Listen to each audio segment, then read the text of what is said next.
नमस्कार दोस्तों, क्या आप जानते हैं कि हर साल एक ऐसा समय आता है जब शादी विवाह रुक जाते हैं, शुभ कार्य बंद हो जाते हैं और लोग कहते हैं अभी खरमास चल रहा है। लेकिन खरमास क्या होता है, क्यों लगता है और इस समय हमें क्या करना चाहिए? आज की इस वीडियो में हम खरमास की पूरी सच्चाई, उसकी पौराणिक कथा और क्या करें क्या ना करें, सब कुछ विस्तार से जानेंगे। खरमास क्या है?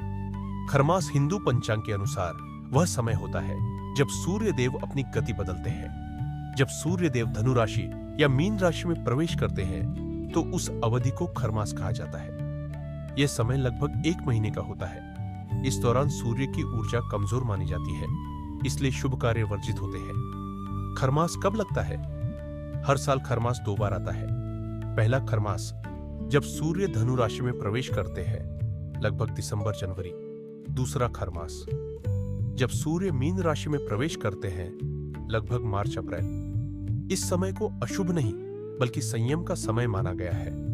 खरमास की पौराणिक कथा बहुत समय पहले की बात है। सूर्यदेव के रथ में 7 घोड़े थे जो समय और ऊर्जा का प्रतीक थे। लेकिन जब सूर्यदेव धनु राशि में प्रवेश करते हैं तो उनके रथ की गति धीमी हो जाती है। मान्यता है कि इस समय सूर्य देव अपनी शक्ति का पुनः संचय करते हैं, इसलिए यह समय भोग का नहीं, भक्ति का होता है।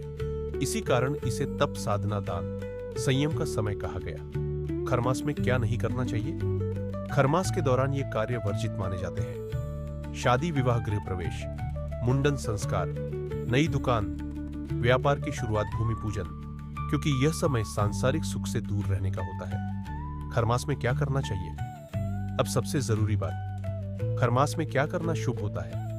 भगवान विष्णु का स्मरण, श्रीमद् भागवत गीता का पाठ, राम नाम, हरे कृष्ण मंत्र जप, दान, अन्न, वस्त्र, तिल, गुड़, संयम और सादा जीवन। इस समय की गई भक्ति कई गुना फल देती है। खरमास का आध्यात्मिक महत्व। खरमास हमें सिखाता है कि जीवन केवल कर्म का नहीं, आत्मचिंतन का भी नाम है। जब बाहर की गति धीमी हो तो अंदर की यात्रा तेज होनी चाहिए।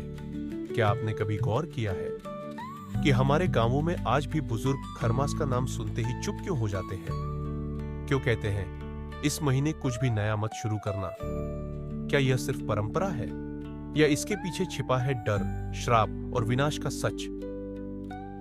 गांवों में आज भी कहा जाता है खरमास में देवता आंखें बंद कर लेते हैं। इस समय यज्ञ अधूरे रह जाते हैं, मंत्र पूरा फल नहीं देते और रक्षा का कवच कमजोर पड़ जाता है। इसीलिए इस समय अदृश्य शक्तियां धरती पर घूमने लगती है। उत्तर भारत के कई गांवों में आज भी एक बात कही जाती है, जिस कुल ने खरमास में शादी रचाई उस कुल की खुशियां नहीं टिकी। कहीं नवविवाहिता की असमय मृत्यु, कहीं वंश आगे नहीं बढ़ा, कहीं घर में हमेशा कलह रहा। बुजुर्ग बताते हैं कि एक गांव में खरमास के दौरान जिद करके विवाह किया गया। 3 पीढ़ियों तक उस कुल में कोई सुख नहीं देखा गया।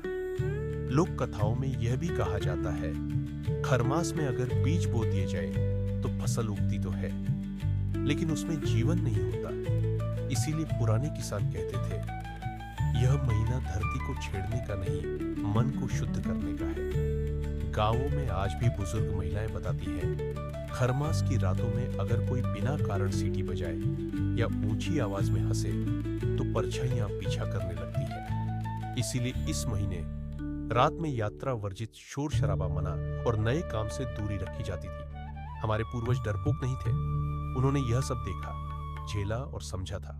इसीलिए उन्होंने कहा इस समय मौन रखो, नाम जप करो, दान करो और अहंकार से दूर रहो, क्योंकि खरमास कर्मों की परीक्षा का समय है।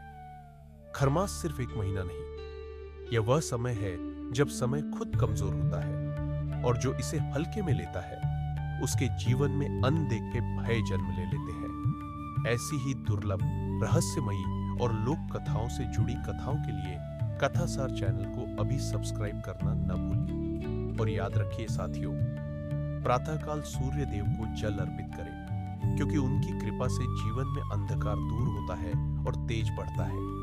कमेंट में जय शनि देवाय अवश्य लिखें, ताकि उनकी कृपा आप पर, आपके परिवार पर और आपके कर्मों पर बनी रहे। इन्हीं शब्दों के साथ मिलते हैं अगले रहस्यमयी वीडियो में। जय सूर्य देवाय नमः।